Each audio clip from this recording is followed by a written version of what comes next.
लगाई लेते, ओला माथे में चंदन लगाई लेते।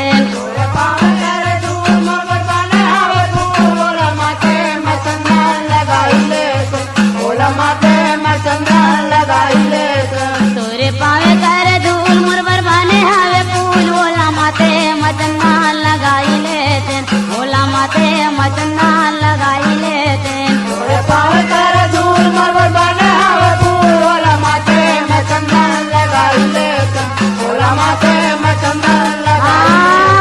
ओला माथे में चंदन लगाई लेते, ओला माथे में चंदन लगाई लेते, ओला माथे में चंदन लगाई लेते, ओला माथे ओला माथे में चंदन लगाई लेते, ओला माथे में चंदन लगाई लेते, ओला माथे में चंदन लगाई लेते, ओला माथे में चंदन लगाई लेते। ये रायपुर जिला में गिरौदपुरी गाँव है, रायपुर जिला में गिरौदपुरी गाँव है, ये गिरौदा के जंगल में पथरा पहाड़ है, गिरौदा के जंगल में पथरा पहाड़ है, ये मंदिर के तीर में गयौरा धौरा पेड़ है, दुनिया के तीर में और घर पेड़ है, ये वही पेड़ नीचे गुरु धुनीला रमाए हैं, वही पेड़ नीचे गुरु धुनीला रमाए ये हैं, धुनीला रमाए हैं जी धुनीला रमाए हैं, धुनीला रमाए हैं जी धुनीला रमाए हैं, ये धुनीला रमाए हैं जी धुनीला रमाए हैं। धुनीला रमाए हैं जी धुनीला रमाए हैं। धुनी राखेल चंदन लगाई लेबो, धुनी राखेल चंदन लगाई लेबो, तोरे पावे कर धूल मोर बरबाने हवे फूल, ओला माथे में चंदन लगाई लेबो, ओला माथे में चंदन लगाई लेबो। तोरे पावे के धूल मोर बरबाने हवे फूल, ओला माथे में चंदन लगाई लेते, ओला माथे में चंदन लगाई लेते। तोरे पावे कर धूल मोर बरबाने हवे फूल, ओला माथे में चंदन लगाई लेबो, ओला माथे में चंदन लगाई लेबो।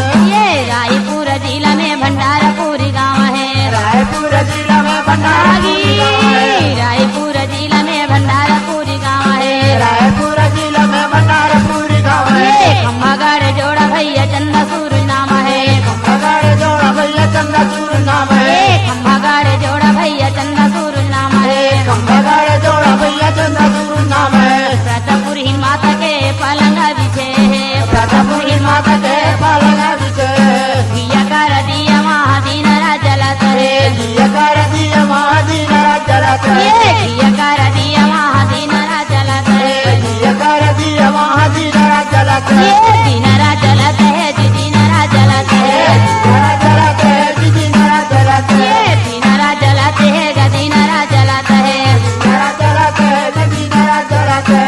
गद्दी ममत तक झुकाई लेबो, गुरु गद्दी ममत तक झुकाई लेबो, तोरे पावे कर धूल मोर बरबाने हवे फूल, ओला माथे में चंदन लगाई लेबो, ओला माथे में चंदन लगाई तोरे पावे के धूल मोर बरबाने हवे फूल, ओला माथे में चंदन लगाई लेते, ओला माथे में चंदन लगाई लेते। तोरे पावे कर धूल मोर बरबाने हवे फूल, ओला माथे में चंदन लगाई लेबो, ओला माथे में चंदन लगाई लेबो।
पूज्य बाबा घासीदास की